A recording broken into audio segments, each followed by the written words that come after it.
Good afternoon to you. I'm Fox 26 meteorologist Remeisha Shade. Of course, you know what time it is. Time to track the tropics. And every day that passes, that is one day that we are closer to wrapping up the 2024 hurricane season. And I am all ready for that. It has certainly been a very hectic, active, and dangerous at times season, so we could use a break from all of the action in the tropics. Of course, I'm here to update you on what's going on right now and if we have anything to worry about here in the Houston area and the rest of Southeast Texas. Of course, we're still at 13 named storms for the season, from Alberto to Beryl to Chris up to Helene, all the way down to Milton. We are now waiting to see if we're going to have any more development out there in the Atlantic basin. Of course, that's the Atlantic Ocean, the Caribbean Sea, and the Gulf of Mexico. If we do get a tropical storm or hurricane, the next couple of names on the list would be Nadine and Oscar. So we're hoping that doesn't happen. Like I said, it's already been a super busy season. We've had 13 named storms. Out of those, 9 have become hurricanes, and out of those, 4 have become major hurricanes. Those major hurricanes were Beryl, Helene, Kirk, and Milton. So we're hoping we don't have to worry about any more major action in the tropics. However, at this point, we are still monitoring not one but 2 areas of concern, one in the west central Atlantic, Invest 94L, and another in the western Caribbean. These are basically broad areas of low pressure, mainly disorganized showers and storms, so nothing too impressive at this point. However, atmospheric conditions are still at least slightly favorable for some slow development for these systems. So we are monitoring things closely. Here is Invest 94L. This is the one in the west central Atlantic, and notice the general track will be the area highlighted in yellow. That general track is going to take it into parts of the Lesser Antilles, over into parts of Puerto Rico, and maybe over towards Haiti and the Dominican Republic by this weekend into early next week. At this point, the chance that this could become maybe tropical storm or Hurricane Nadine has decreased. That is a good thing. We don't want any more tropical development out there. So the chance for a tropical system with this area of showers and storms over the next 48 hours is only a low 20% chance.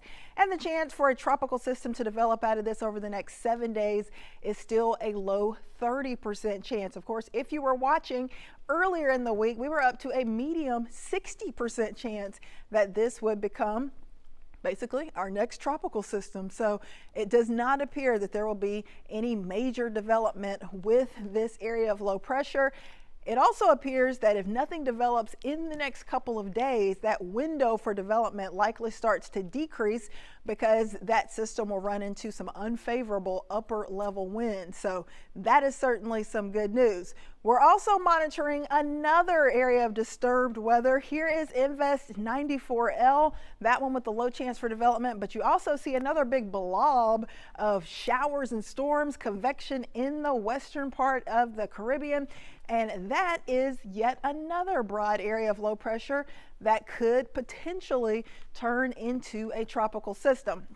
So you can see the oranges and reds indicating those showers and storms in the Caribbean Sea, and the area once again shaded in yellow. Notice that track generally to the north and west. So this area of showers and storms is already close to that east coast of Central America. So there's only a small window that there could be some development here, because most of the models are taking this and tracking it into southern parts of Mexico and northern portions of Central America by this weekend. So if nothing develops before then, we likely won't have to worry about a tropical system, but there's still a low chance that we could briefly have a tropical depression or a tropical storm develop here. So let's see what our exclusive Fox model shows as we put this futurecast into motion.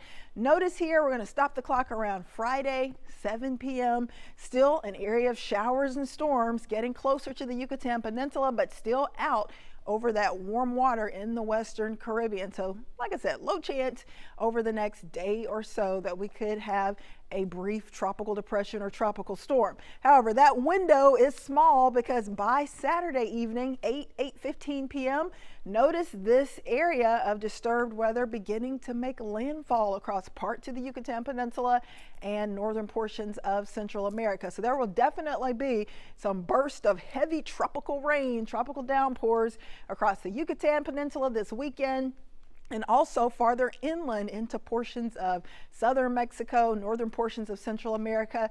But that means it's not going to jump into the southern Gulf and possibly head our way. We actually have a cold front in the Gulf that will block it from moving to the Houston area. And there's also a big sprawling area of high pressure that would most likely steer it away from us. So we're kind of getting into more of that fall-like weather pattern where it's going to take a lot more. These systems are going to have to work a lot harder to get anywhere close to the Houston area. So that is some good news for us.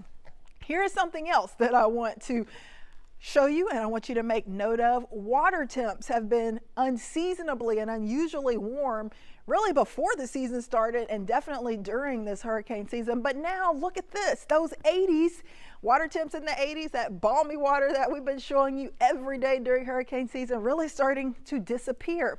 We had a cold front push through. So we're talking about water temps instead of in the 80s in the northern Gulf, in the upper 60s, in the middle to upper 70s, closer to us. So that means that there's not going to be as much fuel for these systems to kind of get going, to strengthen if they were to develop. So really starting to see more of a taste of fall. And this is what we expect this time of the year. Generally, as we get into the last part of October, and especially for November, the chance for tropical development starting to go down. But really for the last part of October, area in orange would be the area where we would have a more likely chance to see some of that tropical cyclone development, and that's going to be the Western Atlantic, Southeastern Caribbean, and western portions of southeastern Gulf of Mexico rather, and western portions of the Caribbean. Outside of that, the areas in yellow would be areas where there's the potential for development, although it is a bit lower. Now, as we go into November, do we still have a chance for tropical storms and hurricanes? Well, the answer is yes, but the risk for that is a lot lower. In fact, the areas where we would look for a higher chance for that happening would be a few spots in the western and central Atlantic, and once again in the western and central parts of the Caribbean, and an even lower chance in the Gulf of Mexico. Because of those reasons that I just mentioned, those water temps are starting to cool off. We're starting to get more of those stronger fall cold fronts coming through. So it's going to take a lot more for these systems to kind of get going in the Gulf of Mexico. So for now, I think we're protected from any of these tropical systems. However, as you can see, the chance for development is not zero. It is low for the rest of October and for November, but there's always still at least a low chance. So we are going to be monitoring things closely, and of course if we see anything concerning, we will hop on and let you know. But for now, you can go out and enjoy the beautiful weather across Houston, Southeast Texas, lots of sunshine, and finally fall-like temperatures without worrying about something coming at us from the tropics. However, we're going to continue to closely monitor things because hurricane season goes all the way through the end of November. So stay alert, stay vigilant, make sure you keep checking back in with us daily. Every afternoon we will have these tropical updates for you, and also make sure to download Fox Local, which is now available, guess what, on your phone. It makes it so easy to keep track of all of our unique special content, our live newscasts, of course, our daily tropical updates. If there's breaking news, breaking weather, we do extended coverage. So much to see, so much to do. Before, it was only available for your smart TV as a download. Now, head to your Apple App Store, head to your Android phone's App Store, and make sure that you check out our Fox Local app, now available on your phone. Something cool. Try it out. Once again, I'm Fox 26 meteorologist Remeisha. Enjoy the rest of your day.